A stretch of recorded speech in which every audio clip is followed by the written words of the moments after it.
공군 노후 전투기 F-4와 F-5를 대체할 한국형 전투기인 KF-21 CJ-1호기가 9일 모습을 드러냈다. 김대중 대통령이 지난 2001년 공군 사관학교 졸업식 연설에서 전투기 개발 필요성을 강조한 지 20년 만이다. KF-21은 지상시험을 거쳐 내년 7월부터 비행에 나선다. 향후 4년간 2200여 회의 비행시험을 마친 뒤 2026년 공대공 전투능력을 지닌 블록-1 양산에 들어갈 예정이다. 체계 개발에 8조 1000억 원, 2026에서 2028년 추가 무장 시험에 7천억 원이 투입되는 KF-21 개발은 미국이 핵심 기술 이전을 거부하면서 난항을 겪었다. 우여곡절 끝에 전투기를 개발할 수 있는 능력을 갖췄지만 한국형 전투기의 개발과 생산, 판매, 운용에 이르기까지 극복해야 할 과제는 여전히 많다. 범정부적 전략 마련이 시급하다는 지적이 나오는 대목이다. 전투기는 무기다. 동시에 상품이기도 하다. 성능과 비용 사이에서 최적의 타협점을 찾아야만 실질적인 전력화가 가능하다. 규모의 경제는 성능과 비용 간 균형을 유지하는 대표적 방법이다. 전투기 개발 단계에서부터 자국 소요를 늘리고 적극적인 수출 마케팅을 실시해 생산량을 최대한 늘린다. 이는 규모의 경제 구축과 시장 확대를 통한 비용 절감으로 이어진다. 기술과 지식, 경영과 마케팅 노하우를 교류하며 시너지를 극대화할 수 있다. 이 같은 방법은 서방 국가에서 주로 사용한다. 유럽 에어버스가 만든 타이푼 전투기는 영국, 독일, 스페인, 이탈리아가 공동 개발에 참여해 700여 대의 계약 물량을 확보했다.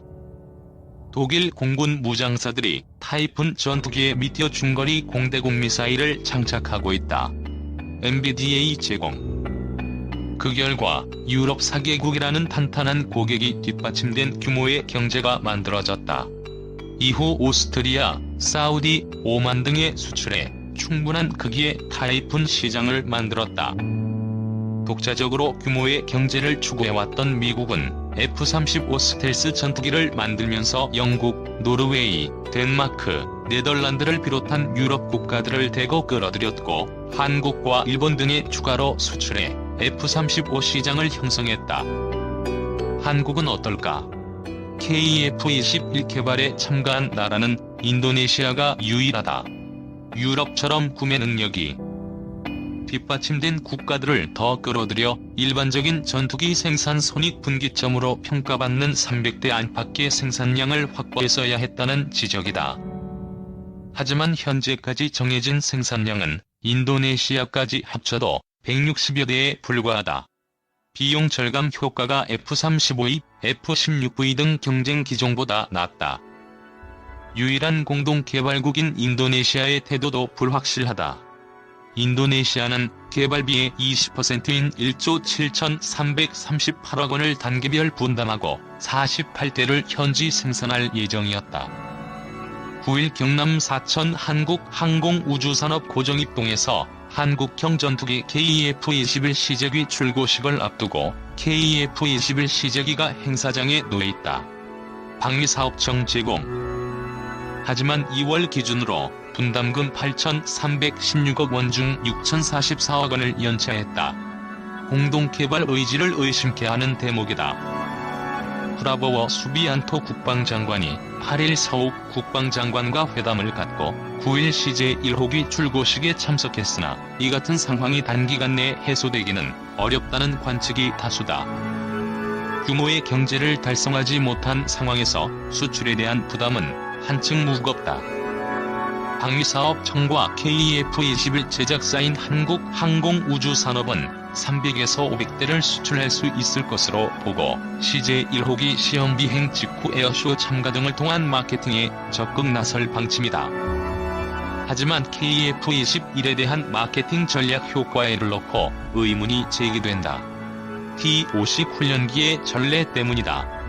T-50은 우수한 성능을 지녔으나 미국 수출에 실패하는 등 최근 수년간 판매 성과가 부진했다. 9일 경남 사천시 한국항공우주산업 고정입동에서 한국형 전투기 보라매 시제기 출고 퍼포먼스가 진행되고 있다.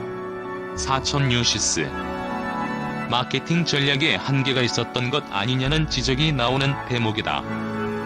카이는 KF-21의 단가를 6,500만 달러 수준으로 낮추면 수출 시장에서 승산이 있다고 본다. 하지만 F-35가 지속적인 단가 하락을 통해 경쟁력을 더욱 키우고 있고 F-16V도 저렴한 가격을 무기로 수출 시장에 나선 상태다. 프랑스 정부의 지원을 등에 없은 라팔의 판촉도 활발하다. 금융지원, 산업협력 등 범정부적 지원이 없으면 T-50 미국 수출 실패가 반복될 수도 있다. 문재인 대통령이 9일 경남 사천시 한국항공우주산업 고정입동에서 열린 한국형 전투기 보라매 시제기 출고식에서 기념연설을 하고 있다. 뉴시스. 규모의 경제를 갖추지 못한 KF-21이 수출 시장에서 경쟁 기종에 밀린다면 KF-21의 앞날은 더욱 험난해진다. 최악의 경우 한국과 인도네시아만 사용하는 KF-21의 갈라파고스화가 벌어질 위험도 있다. 기술은 기술을 만든다. 어느 날 갑자기 첨단 기술이 하늘에서 떨어지는 것이 아닌 기존 기술을 토대로 발전된 형태의 기술이 나온다는 뜻이다. 이를 통해 첨단 기술과 경영 노하우를 이어갈 산업 역량을 키울 수 있다. 많은 기업이 시장에 신제품을 출시하면서 동시에 이를 뛰어넘는 제품 개발에 착수하는 이유다. 전투기도 마찬가지다. 끊임없는 연구 개발을 통해 첨단 기술을 확보하면서 성능을 높인다. 미국, 영국, 프랑스, 러시아, 중국 등 항공우주산업 선진국들은 이 같은 원칙에 충실했다. 한국은 어떨까?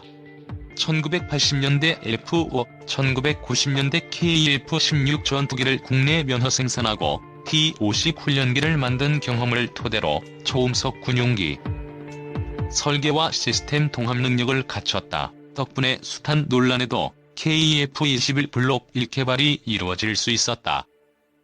FA-50 경전투기가 경남 사천 한국항공우주산업 고정입동에서 조립되고 있다. 세계일보 자료사진. 문제는 개발 이후다. 2028년까지 공대지 전투 능력을 갖춘 블록이 개발이 예정되어 있으나 이보다 발전된 형태인 블록 -3에 대해서는 별다른 움직임이 없다. 항모에 탑재할 KF-21 내비도 검토되지 않는 상황이다. 일각에서는 기본 성능을 지닌 KF-21 블록 1을 띄우는 데 집중해야 한다고 말한다. 하지만 KF-21이 소요 결정 직후 개발에 착수하기까지 10여 년이 걸렸다는 점을 감안하면 지금부터 관련 기술을 더 발전시킬 준비를 서둘러야 한다. 그렇지 않으면 항공우주산업 연구 기반을 유지할 수 없다.